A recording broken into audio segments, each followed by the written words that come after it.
సుమన్ టీవీలో మీ business promotions కోసం ఈ కింది నెంబర్ను సంప్రదించగలరు.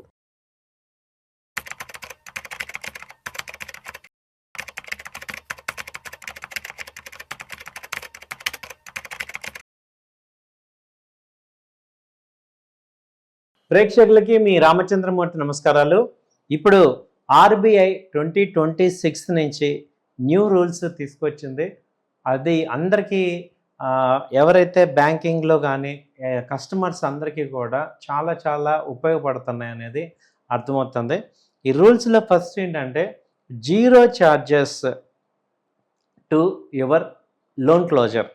అంతకుముందు ఏంటంటే లోన్ క్లోజ్ చేయాలంటే మినిమం 2% లోన్ క్లోజర్ మీద మనం పేమెంట్ చేయాలి. ఇప్పుడు అదంతా లేకుండా జీరో క్లోజర్ అని తీసుకొచ్చారు. అలాగే ఈ జనవరి 1, 2026 నుంచి ఇది ఫ్లోటింగ్ రేట్ లోన్స్ అన్నీ కూడా ఏవైతే ఛార్జెస్ ఉన్నాయో అవన్నీ రిమూవ్ చేసేస్తున్నారు. సో బ్యాంక్స్ అనేవి ఛార్జ్ చేయడానికి లేదు. ఎనీ రీపేమెంట్ చేస్తే ఫోర్క్లోజ్ చేస్తే ఏం లేదు. దీనివల్ల ఏంటంటే బిగ్గెస్ట్ అడ్వాంటేజ్ వచ్చింది. ఇది లోన్స్ అన్నీ కూడా more flexible and cost effective. తర్వాత వచ్చి ఫెయిర్ మినిమం బ్యాలెన్స్. ఇప్పుడు మనం చూస్తున్నాము మినిమం బ్యాలెన్స్ అని చెప్పి మినిమం 10,000 ప్రైవేట్ బ్యాంక్స్ వేస్తున్నారు. దాని మీద మెయింటైన్ చేయకపోతే 1,000 రూపాయలు, దాని మీద సర్ఛార్జ్, ఇవన్నీ కలిపి ఒక 1,500 దాకా మనకి అన్నెసరీ చేస్తున్నారు.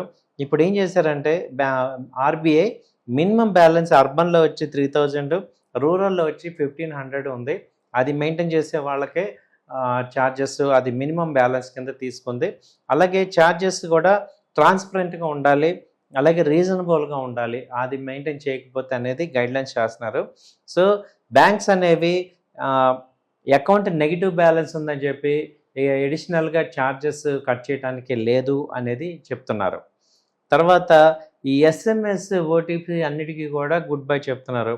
ఏంటంటే హై వాల్యూ ట్రాన్సాక్షన్స్ ఏమైనా చేస్తే మనకి జనరల్గా ఓటీపీ వస్తుంది, అది మళ్ళీ సబ్మిట్ చేస్తే కానీ ఆ హై వాల్యూ అమౌంట్ రాదు. ఇప్పుడు దాన్ని క్లోజ్ చేసేసి ఓటీపీ అనేది బేస్డ్ లేదు. ఎందుకంటే ఇందులో చాలా సైబర్ రిస్క్ అంతా ఉంది కాబట్టి, ఫ్రాడ్ కానీ ఇవన్నీ ఉన్నాయి కాబట్టి అది రిమూవ్ చేసేస్తున్నారు. ఇది ఇప్పుడు ఏంటంటే అథెంటికేషన్ షిఫ్ట్ చేస్తున్నారు. ఎలా అంటే యాప్ బేస్డ్ అప్రూవల్ కానీ బయోమెట్రిక్ కానీ ఇమ్మంటున్నారు. అలాగే ఈ న్యూ సిస్టమ్ వల్ల ఫాస్ట్గా సేఫ్గా ట్రాన్సాక్షన్స్ అయ్యేటట్టు జరుగుతాయని అనిపిస్తుంది.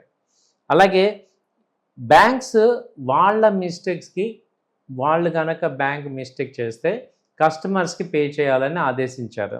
అంటే సపోజ్ ఒక ఏటీఎం ట్రాన్సాక్షన్ ఫెయిల్ అయింది, కానీ మనీ ట్రాన్స్ఫర్ అయింది, కానీ ఆ మనీ 5 రోజుల్లో కనుక రిజాల్వ్ కాకపోతే అది ఆ ఇష్యూని ఫిక్స్ చేసి అది వెంబడే కాంపెన్సేషన్ కింద అప్లై చేయాలి.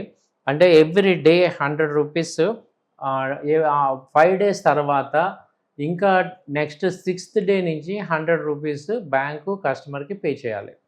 ఇది ఇప్పుడు తీసుకొచ్చిన న్యూ రూల్ తీసుకొచ్చారు. దీనివల్ల ఏంటంటే అకౌంటబిలిటీ కానీ కస్టమర్ యొక్క రైట్స్ కానీ ప్రొటెక్ట్ అవుతాయి. అలాగే loan apps cannot spy on your mobile.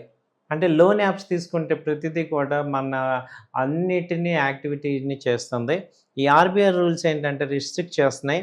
ఏంటంటే కాంటాక్ట్స్ కానీ, ఫొటోస్ కానీ, కాల్ హిస్టరీ కానీ వేటిని చూడటానికి లేదు. అలాగే only permission relevant to service, only service ఎలా ఉంది.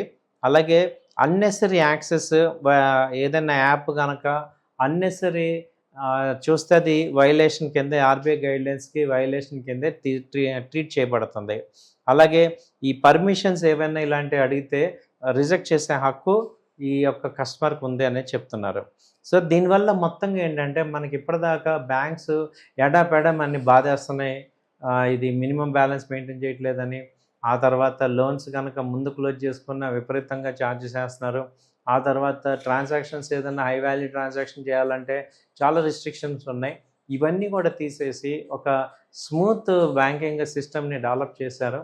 అలాగే ఇప్పుడు ఆర్టీజీఎస్ కానీ ఇవి కూడా బాగా తగ్గించారు. సో వీటన్నిటి వల్ల ఏమవుతుందంటే మనకి బ్యాంకింగ్ మీద కొంత నమ్మకం వచ్చి బ్యాంక్స్ మనని ఎడపెడ బాధట్లేదు అనేది బాధకుండా ఒక గైడ్ లైన్స్ అనేది ఆర్బీఐ తీసింది. ఇది ఎప్పుడు అమల్లోకి వస్తుందో ఏంటో చూద్దాము. ఇదైతేనే ఒక డేరింగ్ వెల్కమ్ అని చెప్పచ్చు పాజిటివ్ న్యూస్ కింద. థ్యాంక్ యూ అండి. నమస్తే.